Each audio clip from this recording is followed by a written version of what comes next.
صحيح، هي كانت مقابله صعبه. ما يخفالكش مقابله الدربي تكون دائما صعبه، خاصه مع فريق ملاحه حسين داي.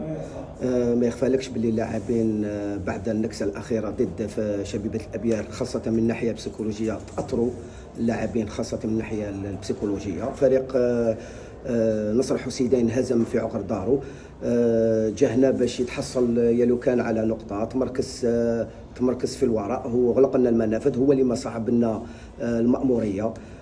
دخلنا مليح الشوط الاول، كانت نوعا ما النرفزه والقلق باش نسجلوا الهدف. سجلنا الهدف في وقت مليح.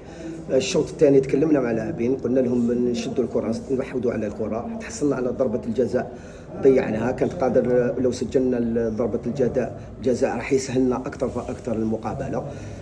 ذكرت الصيام اليوم عائق كبير كان الصيام بادئ على اللاعبين. هي اليوم ثالث مقابله، وعلى ما اظن المقابله ضد تلمسان راح تكون يظهر اكثر عياء. اليوم الحمد لله تحصلنا على 3 نقاط ثمينه. الفارق يقعد 6 نقاط، على ما اظن ان فريق الابيار فاز اليوم خارج الديار. هي على ما اظن المقابله ال15 هو اللي يفوز بها. تعثر ولا مقابله، تعثر غير في المقابله تاع اتحاد الحراش لو كونكيرون ديريكت في ستادو. ضيعنا ضربه الجزاء في ستادو، ضيعنا 3 نقاط في ستادو.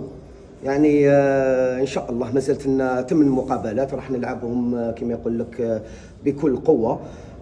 نلعبوا على 2 جبهات، المرتبه الاولى والبوديوم ان شاء الله. ان شاء الله.